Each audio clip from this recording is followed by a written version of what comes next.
வணக்கம்ங்க. என்னடா பின்னாடி ஒரே சத்தமாக இருக்குது, என்னதான் பண்ணுறாங்கன்னு எட்டி பார்த்தா எல்லாம் பொம்மை வச்சுட்டு கால் முள்ளு கட்டிட்டு கிடக்குறாங்க. அட போய் எட்டி பார்த்த பாவத்துக்கு எனக்கு ஒரு ஊசி போட்டு தாட்டி விட்டாங்க.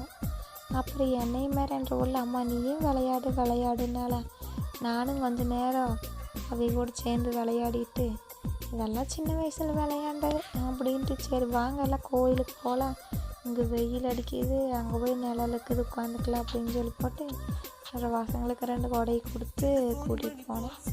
அப்புறம் அங்கே போய் ஒருத்தி மாங்காய் உரிச்சிட்டு வரேன்ட்டு போயிட்டு இன்னொருத்தி நார்த்தங்காய் உரிச்சிட்டு வரேன்ட்டு போயிட்டான். அப்புறம் மாங்காயும் கொண்டு வந்தாங்களா, அப்புறம் நார்த்தங்காயும் கொண்டு வந்துட்டாங்க. சரி முதல்ல மாங்காய் அரிஞ்சு டப்பாவில் போட்டு குலுக்கி கொடுத்துடலாம், 2வது நார்த்தங்காய் தின்னுக்கலாம் அப்படின்னு சொல்லி போட்டு மாங்காய் அரிஞ்சு உப்பு மிளகாத்தூள் போட்டு நல்லா குலுக்குன்னு குலுக்கி கொடுத்தேன். ஒரு ரவுண்டெல்லாம் தின்ட்டாங்க. அப்புறம் முடிஞ்சோடனே நார்த்தங்காய் அரையலாம் அப்படின்ட்டாங்க.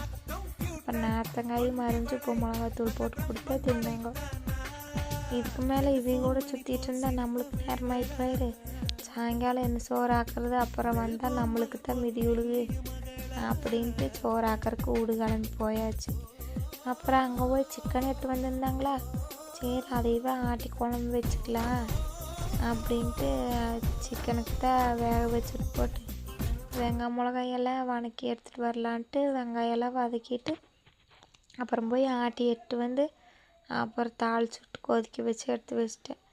அப்புறம் கொஞ்சம் ஒரு பாக்கெட்டுக்கு ரெடிமேட் சப்பாத்தி இருந்துச்சா, சரி அதையும் சுட்டு வச்சுட்டு கொஞ்சம் சோத்தாக்கலாம் அப்படின்ட்டு போய் ஆட்டி தாளிச்சுட்டு போட்டு அப்புறம் அதையும் சுட்டு எடுத்து வச்சுட்டேன்.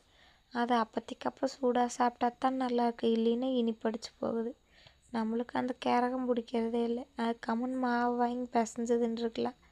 எங்கே கேட்குறாங்க, எது புதுசாக வந்தாலும் அதை பார்த்து செஞ்சே ஆகணுமாச்சு.